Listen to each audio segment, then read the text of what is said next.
Okay, so this is the first time as a result of COVID and then the ice storm that we actually get to meet live in person. Some of us in person, some of us on the extended classroom. So if you are in the extended classroom section and you want to participate in the discussion, if you would please text me. In your first time you text, if you would put your full name so that I can put it in my phone book, and then I can give you bonus points for your class participation. For those of you that are in class, I have ducks. The ducks have been sanitized. I have not touched the ducks since they've been sanitized, so they have been sanitized. I assure you, you're not going to get COVID from the ducks, so I'll give you a duck, and then at the end of class, I'll just give you the duck back, and then I give you your bonus points. So we need to talk about global marketing, and the importance of global markets is incredibly important now and increasingly important. If you had taken my class when I started teaching here years and years and years ago, I would have said that some of you may not be involved in global trade, not other than you bought stuff. But now, all kinds of companies are involved in global trade, even companies that are right here in Edmond, Oklahoma, and so it's an increasingly important part of the marketing landscape. So there's over $25 trillion in trade according to your textbook. That's probably out of date at this point. It's probably more than that, although we've had a slight setback as a result of COVID-19 and there's been a slight recession. So that number may be slightly decreased, but it is basically increasing. Unlike domestic trade, where a big portion of our economy is no longer in these sort of tangible goods that you can touch, taste, feel, smell. It's actually most of our economy is now based in services, right? The real value in our economy is in those sort of high, intellectually sophisticated services like legal, financial, accounting services. But still globally, 75% of it is still intangible goods or commodities, and only 25% is in services, although that is increasing as services are increasing globally as well. So China is the leading exporter, followed by Germany and the United States, and the U.S. is the leading importer, followed by China and Germany. So when we talk about global trade, one of the things that we look at is we look at GDP, the monetary value of a nation's goods and services. And obviously, the United States is the largest. That is one of the reasons why after World War II, during the Bretton Woods Conference, we became the world's reserve currency. Right? The British actually wanted to be the world's reserve currency. They wanted the pound to be the world's reserve currency, but the United States had such a huge economy and was growing so quickly that they chose the United States, the US dollar, as the world's reserve currency. Will that always be the case? Are there other hard monies out there? There are other hard currencies out there. The euro is considered a hard currency, the yen. Currencies float, right, on a market, and so you can see what they're worth every single day. I think when I first started teaching this class, I used to ask what backs up the US dollar, and overwhelmingly people would tell me, what do you suppose they would tell me backs up the US dollar? So, Gold? No. It was gold. We were on the gold standard until 1973 when Richard Nixon floated the dollar, which means that it's worth what? Whatever anybody's willing to pay for it, right? It floats on an international currency. So the US is the largest GDP in the world in terms of all of the goods and services produced. And then we need to talk about balances of trade. A deficit, which is what we currently have in the United States, is when we import more than you export. And this is sort of not, a lot of people think this is a bad thing, but based on our development, because we're not manufacturing a lot of stuff, a lot of these tangible things. So I give out these ducks, right? So if you participate in class and you answer a question, I give you a duck, and then you give me the duck back. At one point in time, if I were to go back to the 1950s, these ducks would have been made where? Somewhere in the United States, right? Where are these ducks now manufactured? China. They're manufactured in China, right? I think. Yeah, in fact, at the bottom of the duck, I won't touch it, it says manufactured in China, right? So the ducks are manufactured in China. We don't manufacture rubber duckies anymore. They all come from China. What we do produce is we produce a lot of intellectual capital, right? So that's not necessarily captured as easily in that. So we do have a deficit where we import more than we export. And surplus is what occurs when you export more than you import. And a lot of people think that's a good thing. It's not necessarily a priori good or bad, right? The real question is your economy growing? How fast is it growing? Are you adding value to the world economy? One of the things that the Trump administration said is we're going to have 9% growth, 9% GDP growth. No, you're not, right? I mean, that's just not possible. And why is that not possible? The analogy I give is, let's suppose you take some skinny, scrawny little kid who's malnourished and you start feeding him. You can put a lot of weight on him fairly quickly, but once you get to a certain point, right, you're not going to be able to put more weight. And there's just sort of a natural point at which people are not going to get a whole lot bigger than they are, even if they continue to eat, right? And that's sort of where the United States is. We're so big that it would be hard to get much above 3 or 4% growth. What gives a nation a competitive advantage in why is it the United States became this world economic power?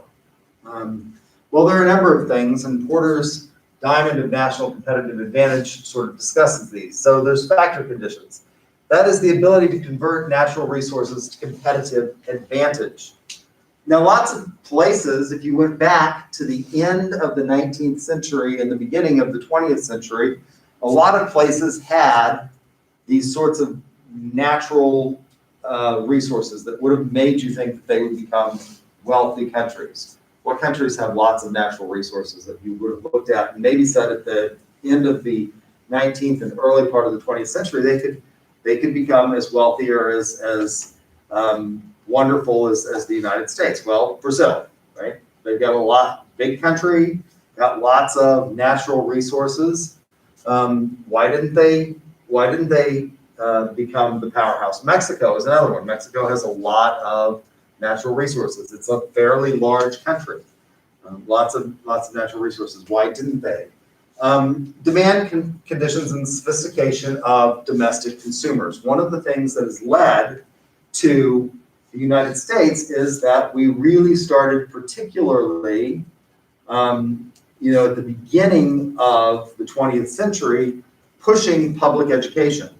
So you have these now sophisticated consumers, right, who are educated and want more stuff, and a lot of these other countries didn't. They continue to maintain sort of an almost feudal-like structure in their society, right? Whereas in the United States, it was a more egalitarian society. We started by increasing public education, and so the sophistication of our domestic consumers. Generally, companies that do well internationally are ones that have survived and fought in a very competitive domestic market to begin with. Relating and supporting industry. So are there synergies, which are a nice term for, is there a symbiotic relationship between suppliers and producers that allows them to take advantage of the demand conditions that are present? And then finally, company strategy, structure, and rivalry. The national regulatory environment and competition. We, although are highly fractured in terms of our government, for a lot of it, we have taken very relaxed positions with regard to regulation of the business sector, the private sector, right? Probably more so, we're more lax in that than any other country. It wouldn't seem intuitively so, because if you go back and you think back to my lectures on federalism, when I talked about environmental scanning, and we have this model of federalism now, where you have this federal government, state governments, and it's hard to tell where one begins and one ends. You did watch that video, right? That was in one of the videos, the environmental scanning video. It would seem like we have a lot of overlapping regulations. And it would seem like maybe countries like France would have less because they have what's called a unitary system. So in France, all power is derived from the national government. It's not that they don't have cities and towns and provinces, they do, but those units of government are not what we call co-sovereigns, right? In the United States, the state of Oklahoma is a co-sovereign with the federal government. This is not like most other places. There are very few places that actually have a federal system. Canada actually has one. Mexico has a federal system. The Swiss, but most nations on this planet have a unitary system where all power is derived from that central government, which makes coordination a lot more, a lot easier to do. And you'd think that that would lead to less red tape. But in fact, because we have had these 50 separate systems, 50 disparate systems, and lots of our states have really resisted regulation, and we've seen some failures in that regulation in the last 2 weeks in the state of Texas with their power grid, for example, that you wouldn't have necessarily had in a unitary system. But that sort of company structure, strategy, rivalry, the national regulatory environment, and the competition that can spark can lead to competitive advantages. Overall, we've seen a decline in protectionism, although under the Trump administration, we saw an increase in protectionism. We engaged in trade wars with China. We started saying you're not playing fair, and we started to engage in trade wars with a number of countries. I don't know that that's necessarily a good thing. Overall, I think what we'll go back to is we will go back to less protectionism, which means that we're going to have less tariffs, which are taxes on imports. We're going to have fewer quotas or restrictions on the amount of a product that's being allowed into a market, particularly in the United States, because consumers in the United States like cheap goods. And we're going to have more formal integration. I know that the Trump administration and their Secretary of State said we are not interested in globalization. American consumers seem to think differently, right? We want our cheap stuff. We want to be able to buy stuff cheaply. American farmers are one of the reasons probably that led to Trump's defeat. He won initially a lot of the American farmers, but then his trade policies started disrupting the supply chain, and that has had a negative impact on them. And they really want free trade. It's interesting, if you went back 50 years, auto workers would have been supportive of Trump's policies towards trying to start trade wars with places like China. And interestingly enough, the AFL-CIO came out adamantly against, when they came out very strongly against NAFTA, the North American Free Trade Agreement initially. Now they recognize that they need that sort of integration. A car will go back and forth across the US-Mexico border something like 25 times in the manufacturing process for cars that are manufactured in, between the United States and Mexico. So it's increasing, and I think it's hard.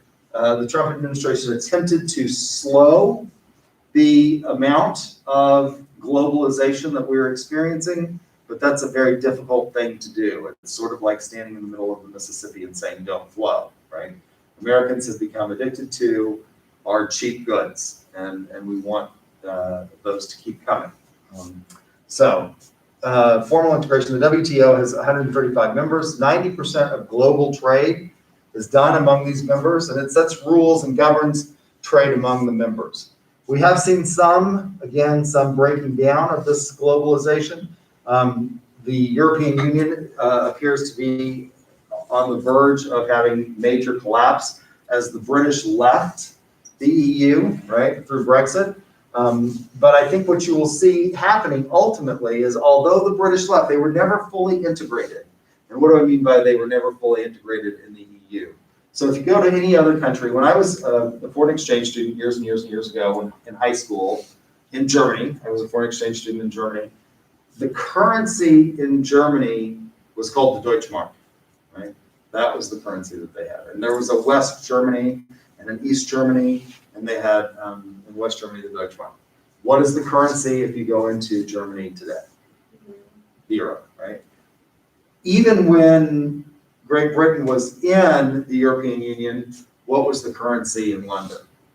The pound, right? The pounds. They never gave up their currency, and so they were never fully integrated. But I think what you'll see is a series of trade deals negotiated that will basically get them back to what we might call the status quo ante, which means where they were before the deal fell through. They just won't have the representation, for example, in the European Parliament that they had prior.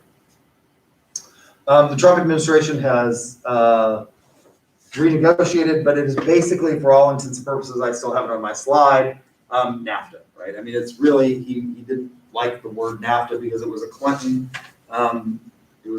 treaty, so he came up with USMCA, U.S., Mexico, and Canada trade agreement. It is, for all intents and purposes, NAFTA with some bells and whistles added on. And then we have things like the Asia Free Trade Agreement.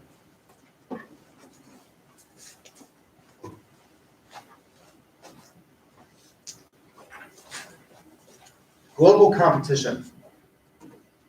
Firms, what kinds of competition can you have in the global market? And how do you enter into global trade? So those global competitions with firms that produce and market products worldwide.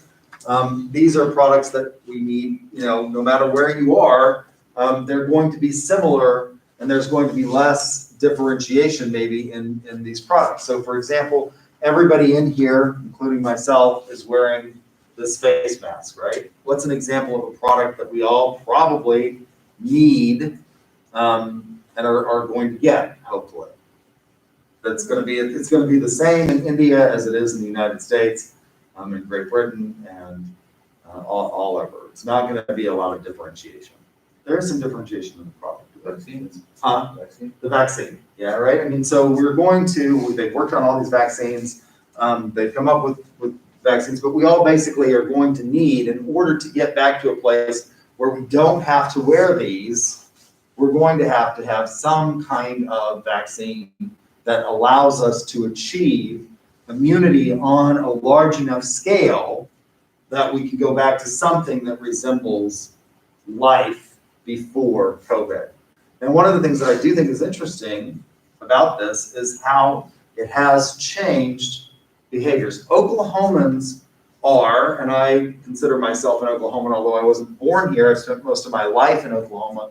Oklahomans are overwhelmingly a tactile people, right? What does that mean? We like to touch. We're huggers, right? And that's something that's very different from my home state where I was born, which is New Mexico. Oklahomans, like, even if they don't know you, they want to hug you, right? What has happened as a result of COVID? Far less hugging, and you see, people actually start to get nervous. If you start to invade their personal space too much, they start whoa, back up, right? I don't know how much we will be able to, and I think one of the things that we recognize now is it's not just COVID. What's happened as a result of masking up and maintaining social distancing? Anybody know? With regard to other infections? Like the flu has gone down. Oh yeah, the flu is it's non-existent this year, right? I mean, it's because people are doing what? They're not even people who are sort of anti-mask, they're still staying away from people. They're not getting up in everybody's face the way they were. And so the flu season, there's been almost no flu season. We've had very few. Normally there are a lot, particularly in nursing homes, there are a lot of deaths as a result of influenza, right? I mean, it leads to other opportunistic infections among that group, including pneumonia, and we've seen far less of that this year as a result of the fact that we're all sort of oh, don't get too close, and we're, keeping a mask on, and it does seem to be effective among, those other types of opportunistic infections that we can get during this time of year. So those kinds of, the flu vaccine, the COVID vaccine, that's a fairly homogenous thing. It doesn't matter whether you're in Southeast India or the United States. it's going to be very, very similar. We're going to have similar needs, right?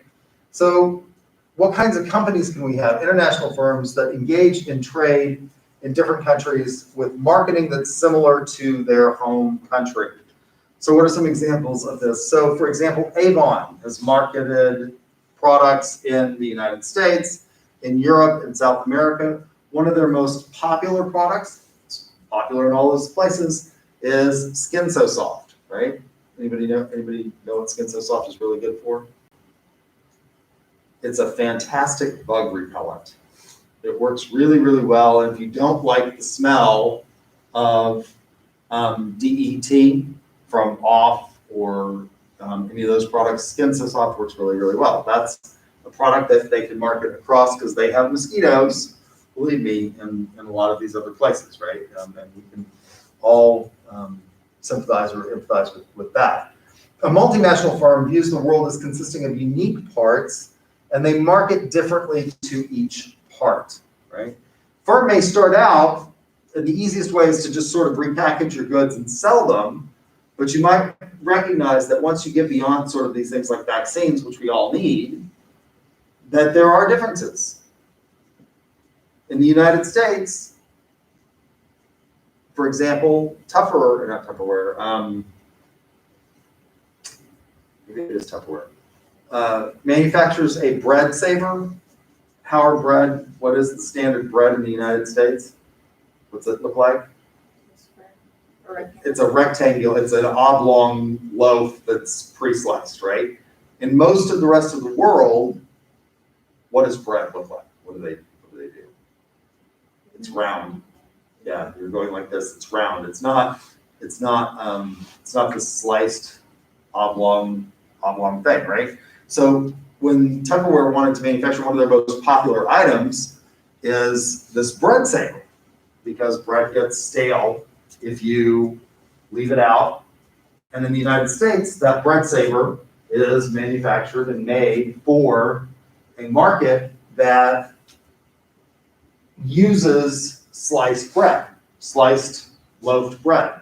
In most other places, the way they bake bread is they put it on a heat stone, right? And it's this round thing. So when they wanted to engage in international trade, they had to make their bread saver, which is one of their most popular items, into a round container. A transnational firm views the world as one market, and they standardize where there are similarities, and they use a global marketing strategy, and then they adjust where there are differences, right? So one of my PhD colleagues, they started out marketing their helicopters, Swarovski helicopters, which are, I think, the helicopter that Donald Trump used before he became president. They use a different helicopter, a military helicopter, but it's a helicopter company that manufactures helicopters for executives. You see them a lot in New York City. The way they marketed that in the United States is that this is the ultimate vehicle for the busy executive on the go. When they tried to translate that and market it in South America, there were still people interested in helicopters, but that's not necessarily the same emphasis that they have in those cultures, right? It's not necessarily about busy on the go. The United States has the second longest work year of any nation. We work more hours than any other nation except one. What's the other? China. Yeah. Japan is the other one that has this enormously long work year. And they don't take a lot of vacations. In the United States, we're similar. That is not typical in the rest of the world. And so when they translated this, particularly in South America, it just didn't go over well because they don't view things that way. That's this idea that you just need to constantly be on the go and making that deal is sort of antithetical to them. When I was a foreign exchange student again in Germany, and we generally think of the Germans as being very industrious people, the father of the household that I lived in, I was just amazed at this. So he was basically the superintendent of schools for this little town that I lived in. And he just decided one day that he was going to have a nervous breakdown. Decided that he was going to have a nervous breakdown and he needed to go to the spa for 3 months, and we didn't see him. and the state just paid for that. And I was like, are you kidding me? In the United States, it's no worky, no eaty, right? I mean, that's our attitude. But he just decided, like just out of the blue, just announced one morning at breakfast that he was having a nervous breakdown and he needed to go to the spa. And he wasn't atypical. They have a lot of vacation time. In the United States, what's pretty standard in terms of vacation? 2 weeks. 2 weeks, right? In most of Western Europe, the minimum is a 4 weeks of vacation, right? And they sort of they take that very seriously. Global consumers are consumers from different nations with similar needs. For example, there's an emerging global middle class who they don't really necessarily view themselves as being citizens of any one nation. They move around the globe and do business in lots of different nations, and they all are fairly similar. I mean, there's an emerging homogeneity among these people that we're seeing in terms of their needs.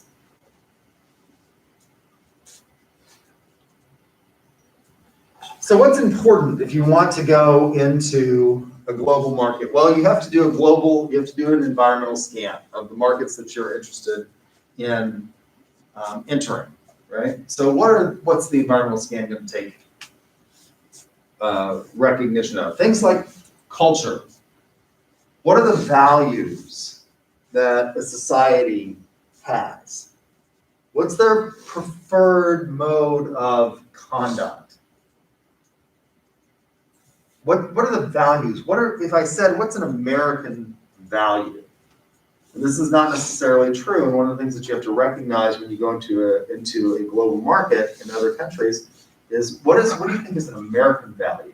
Patriotism. That's Patriotism. like really weird in other countries. Yeah, so I didn't actually start out as a marketing professor. I started out as a political science professor, and then I realized that, like, one day I was sitting there and my colleague got a big raise and I didn't because he was a marketing professor.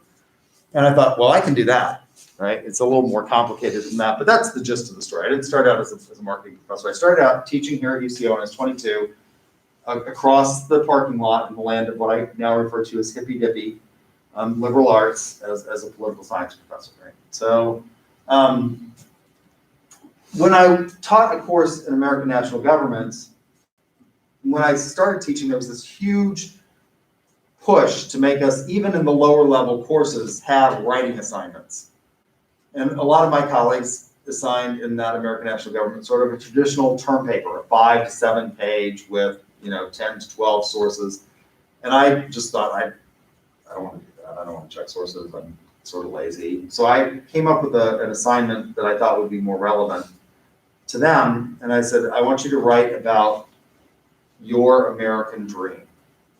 This is something that is deeply ingrained in American psyche, the American dream. If you went again, when I was in Germany, it would be very antithetical to their culture to say my German dream. They don't say things like that. They don't say and there's a reason they don't say things. There may be a small minority of neo-Nazis that are popping up that say things like my German, but they have a very deep, at least when I was a foreign exchange student there, a very deep collectivist sense of guilt over what happened during World War II. And so they are not, the average German is not overly fervently patriotic the way Americans are. They're just not. They don't have the same sort of reverence towards their leaders that we display in this country. Very antithetical to that, right? So that's part of their culture as a result of this experience that they had. That's one thing. So culture is important. In India, when McDonald's wanted to do business there, they had to stop making hamburgers with beef, right? That's not going to go over there. So another thing is customs, the normal way of doing things. So I used to show, when I taught international marketing, a film about when KFC, it's a very old film now, and my students kind of laugh at it, but it was still highlighted a big difference between Japanese culture and the United States. When KFC decided that they wanted to start selling chicken in Japan, and I don't know how they thought that this was going to be a good idea to sell chicken. I mean, country fried chicken in Japan just don't seem, but it's gone over. I mean, it has become popular. But when they decided that they wanted to do that, well, in the United States, if you want to put in a KFC restaurant, which I'm sort of horrified that my hometown Guthrie, we lost our KFC franchise, right? I mean, we used to have a KFC, great. I love KFC chicken. The guy who owned it died, and his heirs didn't want to keep it going, so they sold it to an Italian restaurant, right? A local Italian. So we no longer have a KFC. We have a very inferior product called Golden Chick. How many of you like Golden Chick? Okay, so I like KFC, right? So, but if you wanted to put in, since I like KFC, if I wanted to put in a KFC restaurant in Guthrie, what could I do? Well, I could go and I could, buy a storefront, buy a business, and put in a KFC, right? I would have to meet the building regulations. I couldn't just take my turkey fryer, and Bunsen burner and start frying it. I mean, they have like requirements. My family owns a restaurant, so I sort of, you can't just like start, putting stuff off of your, household stove and selling it and becoming a restaurant. There's health requirements, there's codes, things like that. But in Japan, if you want to open a restaurant, you have to go around to all of the businesses in the area, even your competitors, and ask for permission. That would be completely antithetical to the American experience, wouldn't it? I'm not going to ask for permission from my competitors. They're likely to say what? If I asked them for permission, no. Are you crazy? You're not. No, you're not. No. But that's part of the customs and culture. When KFC wanted to go in, they had to ask these people for permission. Symbols are enormously important. Semiotics is the study of symbols and meaning for people. When China started to become a global economic power, and they started to have this global economic middle class that were traveling and coming to places, the United States is a huge tourist destination. There are several places that everybody wants to go when they come here from other countries. Disneyland or Disney World is the number one, right? That's the first one. But Las Vegas is another one that everybody wants to come to. The MGM Grand Hotel, the symbol of MGM has forever and ever been this huge male lion.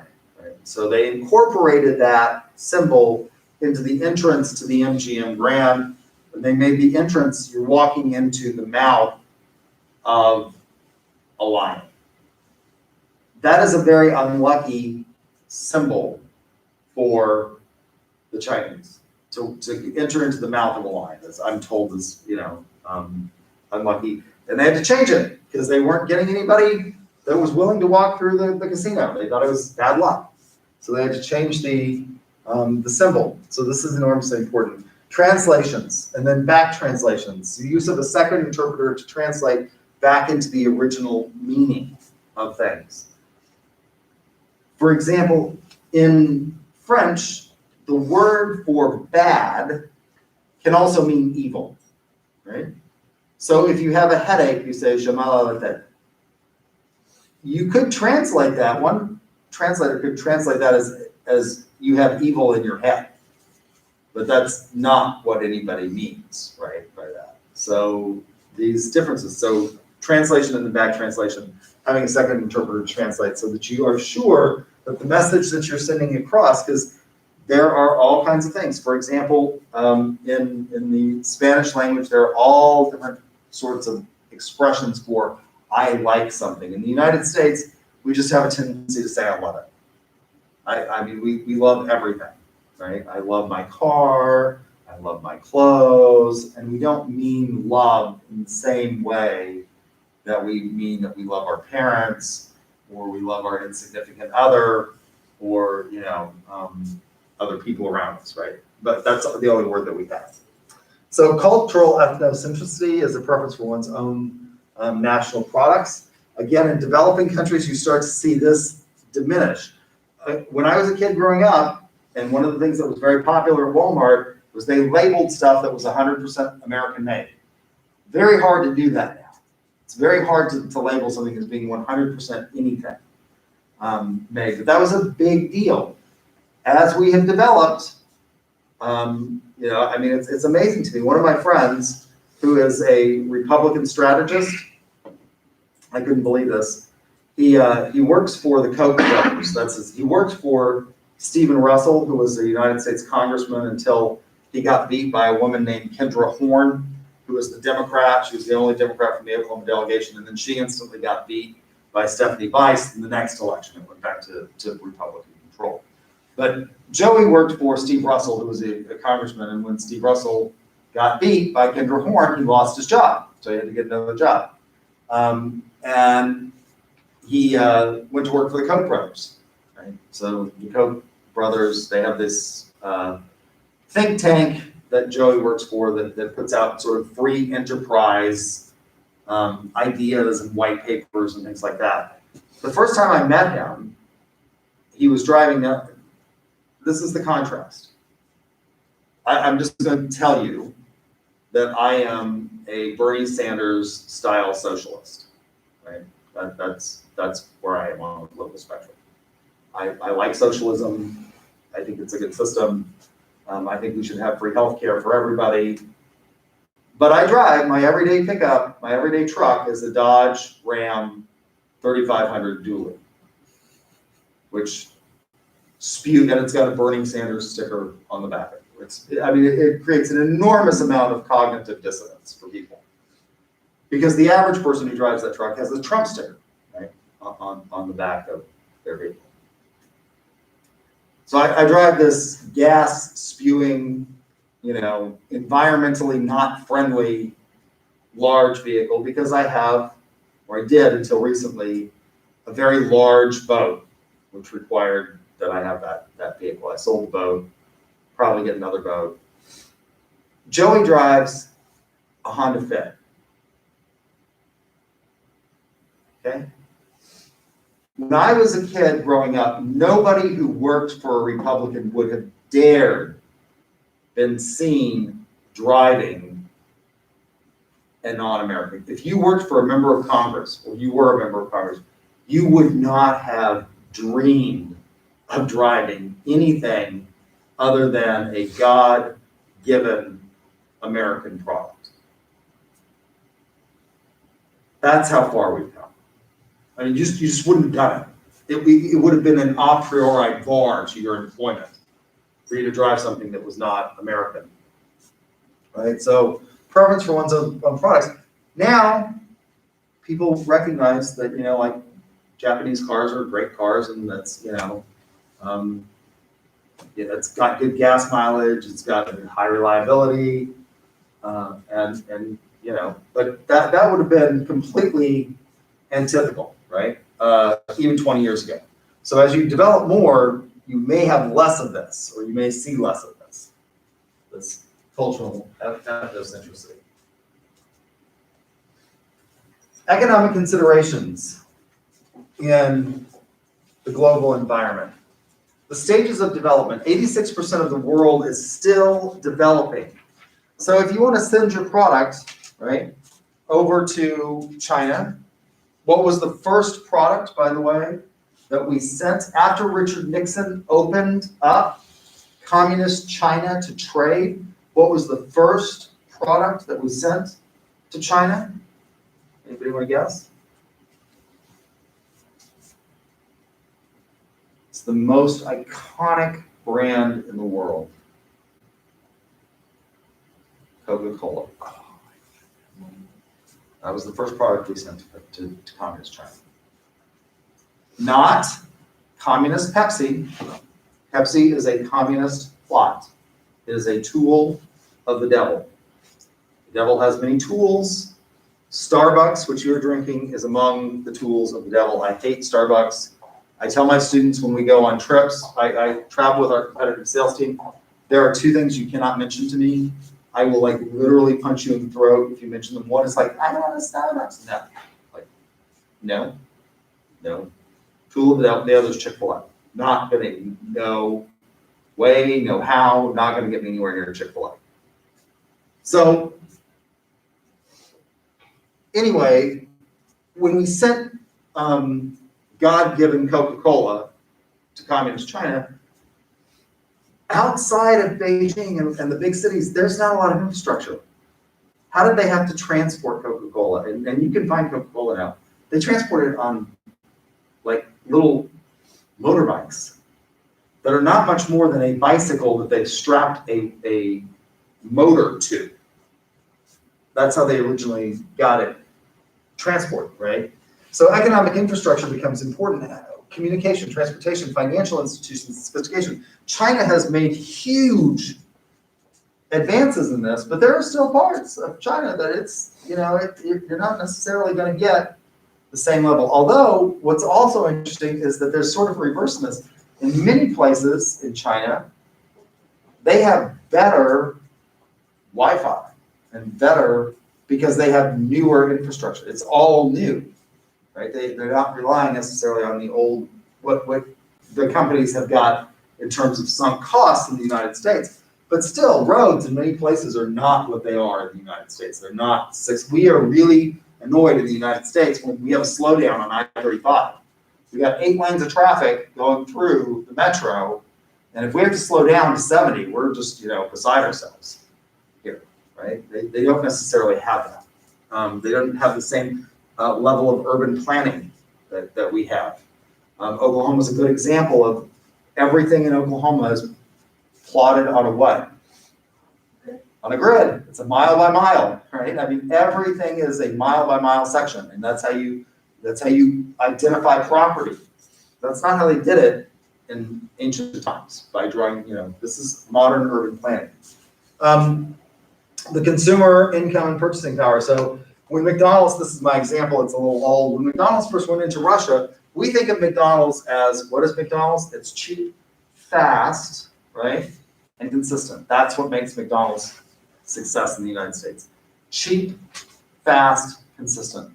Although some days I really worry about the guys at McDonald's because they don't seem to be very fast. I'm like, it's called fast food for a reason, right? I'm not eating it because I want, haute cuisine. I am eating it because I need something quickly on the run, and you people are taking entirely too much time with this process. But basically, McDonald's is cheap, fast, consistent. The Big Mac tastes like a Big Mac in Oklahoma City, like it does in New York City. And I can tell you that the little town we lived in Germany when I was a foreign exchange student didn't have McDonald's.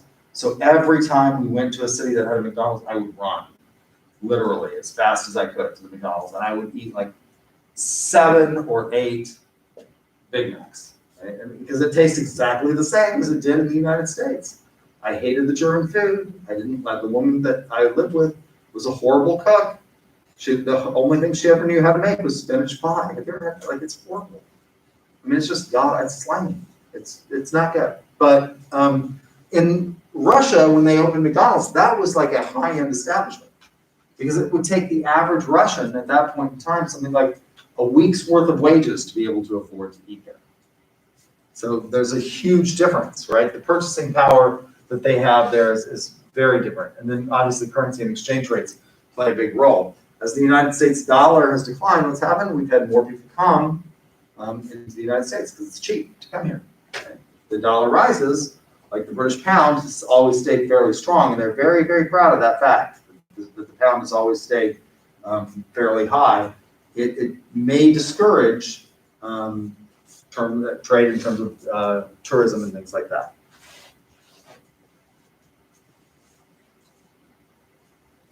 The political and regulatory climate, political stability. So my example here is from Russia, from the Cold War to detente to the present. During the Cold War, we operated in a bipolar world. The Soviet Union had their satellites, and we had our satellite countries. There was capitalism. It was a life or death existential struggle along an ideological continuum, right? From communism to capitalism. When Mikhail Gorbachev came to power and he started to open Russia up, it fell almost instantly. It fell apart. And they became all of a sudden really capitalistic. And it was sort of the Wild West of capitalism. And a lot of American investors ran in and started investing. In fact, there's a guy who's written a book, and I can't remember his name, it's called Red Notice. I'll think of it after class probably. He's one of these people who went in and started investing in Russia. And then after Mikhail Gorbachev leaves power because he falls, because he can't sort of maintain the balance between being communism and the new system and things, a guy named Boris Yeltsin comes to power, who is a big drunk and old and not in good health. And he chooses his hand-pointed successor to lead Russia.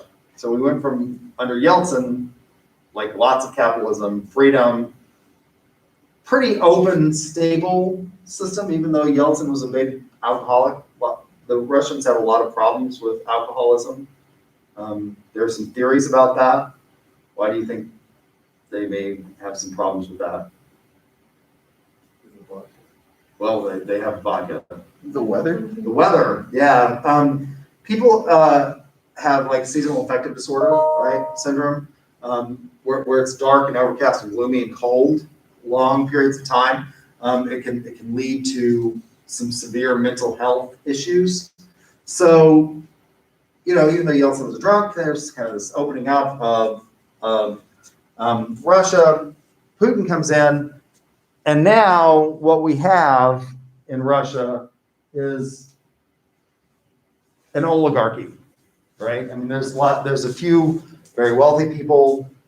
It's largely controlled. The book Red Notice is about this guy who actually gets an act passed in the United States called the Magnitsky Act, which is his attorney in Russia was named Magnitsky, and they basically killed him. And he got the United States government to impose enormous sanctions against Russian oligarchs that were thought to be involved in that, right? So we've gone from couldn't get into Russia because it was a closed system. The only person during the Cold War who was allowed to enter, by the way, into Russian airspace, the only American, was a guy named Armand Hammer. Some of you may have heard of his grandson, Armie Hammer, who's an actor who's played in several films recently. But Armand Hammer was the head of Occidental Petroleum, and he had landing rights in Moscow. The only Oxy 1 was the only plane from the West that was really allowed, you know, private plane was allowed into Russia. So we went from that to being an open sort of wild, wild West to now we've got a lot of restrictions on trade with Russia. Yeah. Is he related to the Armand Hammer thing? So the baking soda? No. Armand Hammer was he was the president. His name was Armond Hammer. It sounds like Armand Hammer, like the baking soda, but he was the head of Occidental Petroleum. And his grandson's name is Armand Hammer, but he goes by Army to sort of distinguish himself, I guess, from his very famous grandfather.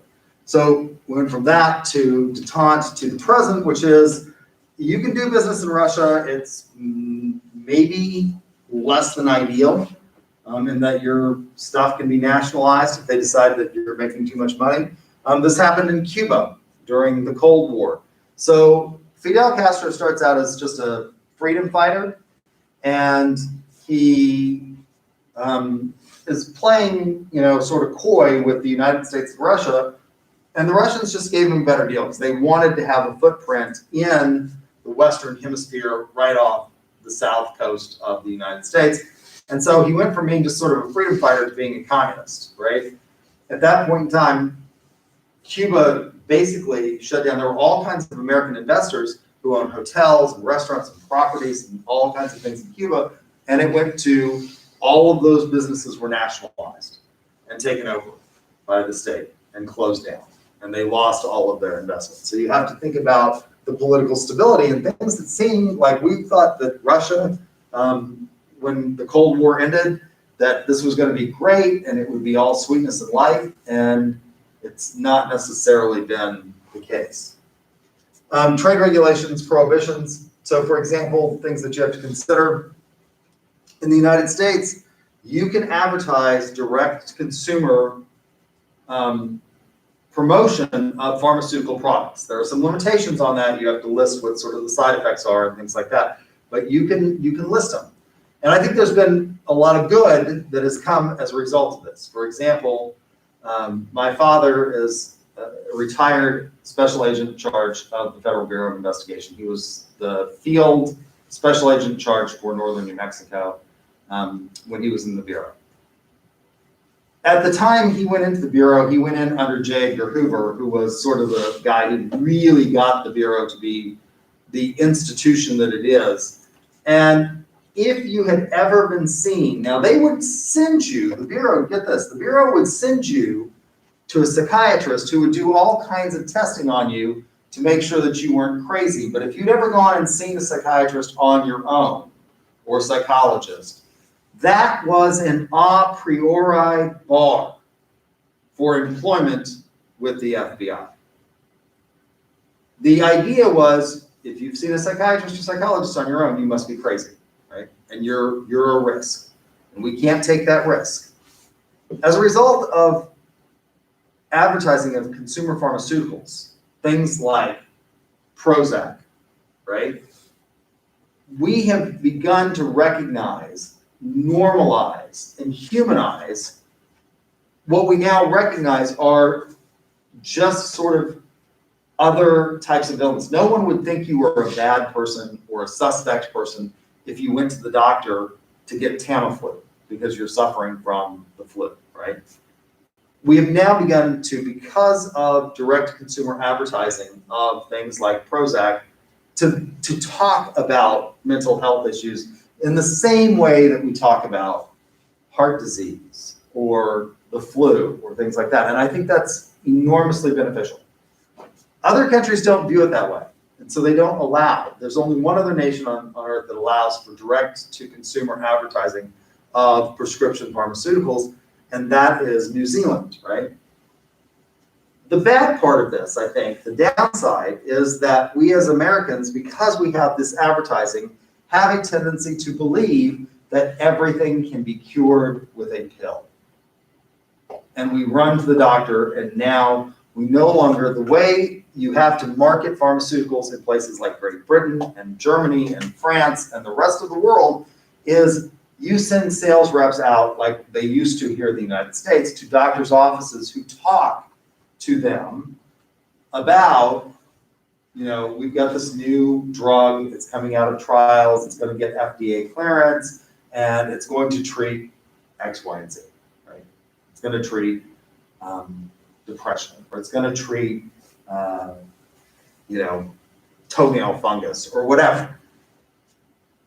In the United States, that is exactly reversed. People now run to their doctor and say, I think I have fibromyalgia. I need a pill, right? I mean, and we have this tendency to believe, you know, if you're over, I have had to do this myself. If you're over about 40 years old, and I'm well over 40 at this point, you know, when I was in my 20s, I could eat anything I wanted. When I married my wife, I weighed 159 pounds, and I had a size 28 waist. That's the size jean I wore. I can no longer fit into a size 28 waist. And if I go out and I do the things that I did in my 20s, like go to the bar and drink gallons of beer, and then go and eat spicy hot chicken wings, bad things happen to me. And we have a tendency to think, well, let's just cure it with a pill. Let's take the Prilosec, right? I can still eat those chicken wings and drink all that beer. I'll just take Prilosec and Pepto-Bismol and all these other, you know. That's not necessarily a good thing. But, I mean, there are trade-offs, right? And so one of the things that we have to think about in these trade regulations is that if you're gonna manufacture pharmaceuticals, if you're gonna be Pfizer and come up with a COVID-19 drug, or you're going to manufacture a new heart medication, a new high blood pressure, or hypertensive medication, you can't just directly advertise that to consumers. How are you gonna, you're gonna have to have a sales force that's gonna go out and talk to doctors, and get doctors to prescribe that, rather than having a demand pull through the marketing channel by doing that.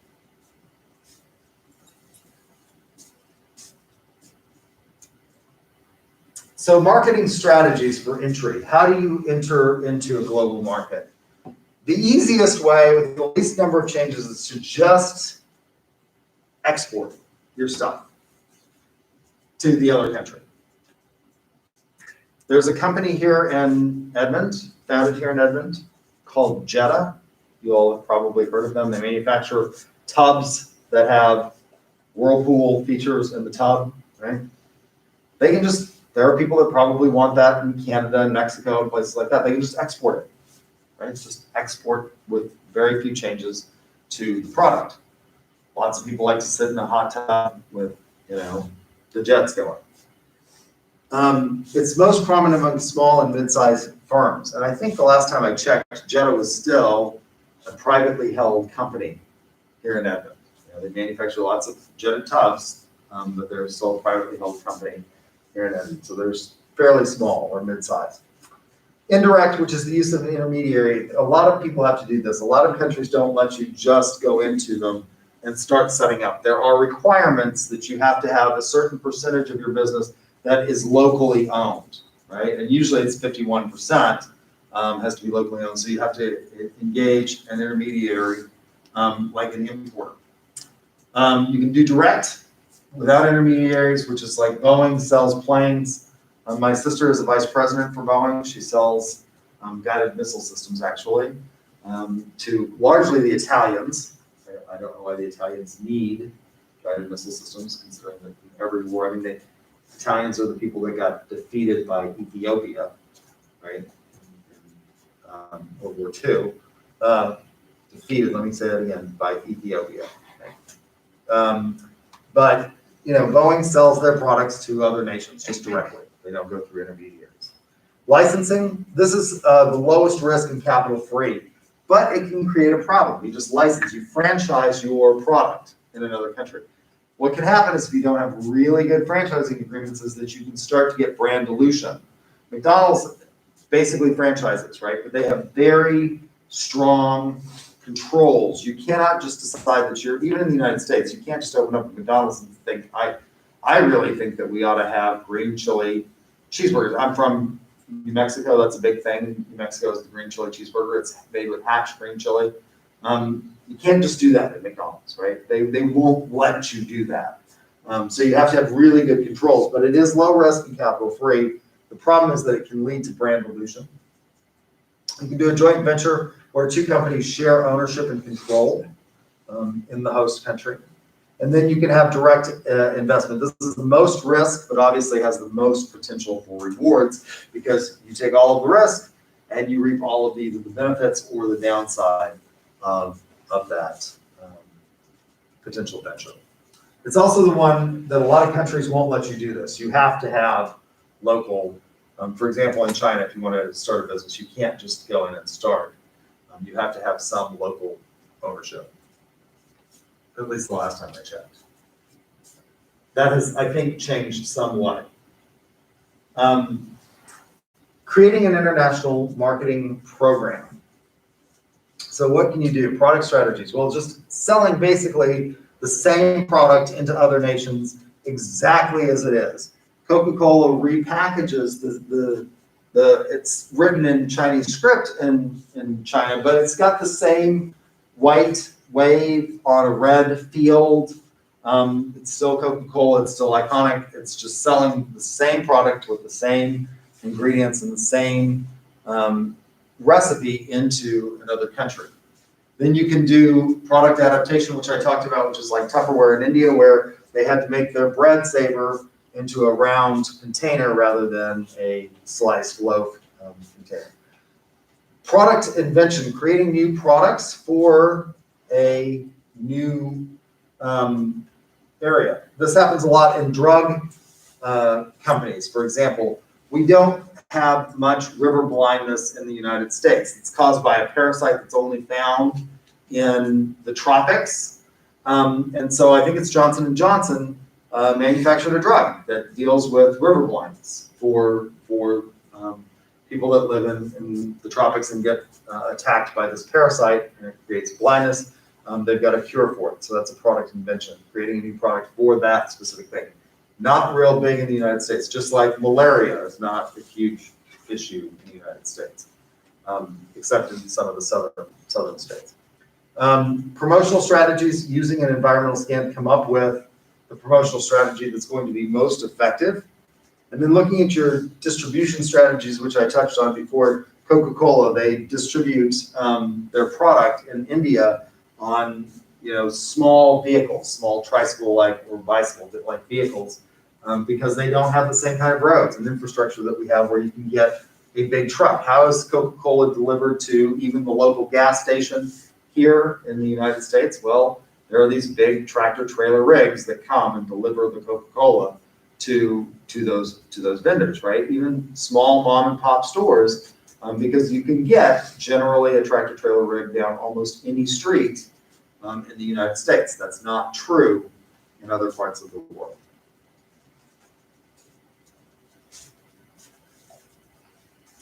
Any questions about globalization? All right, so nobody in the extended class. I'm going to see how many people are actually online. Probably a lot of people are just going to watch it later. There's 11 people online. I want to say this, if you want to come, if you're in the extended class and you want to come, we could move to 113 if there's too many people for us to maintain social distancing, because that room is not being used at this time. So if so many people show up, we could just move sort of ad hoc. I'm not going to ask them to change the room because that requires an act of God. But if you actually want to come and sit in class rather than watch me on YouTube, to make it easier for you, you're welcome to do that, and we'll just move into 113 because there should be enough room in that for both everybody in the extended section and everybody in the live face-to-face section. Again, if you want to participate and you're in the extended section, you need to send me a text. I'm happy to read those and also include your name. For those of you that got ducks today, I'll do those points, and I guess I will see you all on Thursday, unless there's another catastrophe that befalls us. Yes. In the email you said something about it. What? In the email you said something about it. A quiz. Which email? Our test. Is that still on Thursday? I don't think so. I'll have to look. I couldn't get through everything today. I had hoped to be able to get through segmenting, so I'm gonna have to look and think about that. So it'll probably be next Tuesday, but I'll look at that and definitely. Oh, class discussion, not done. All right. Any other questions? So there is a discussion post to do. Yeah, I think. Didn't I open one up on? I teach 5 classes, so I have to think about these things. I have to remember what I did in each class. So I'll look at that as well. And if you'll send me an email, I'll look at that and remind me. That'd be great. So if you got ducks, come see me. I'm going to end the live stream. I got called into work on weird days because people didn't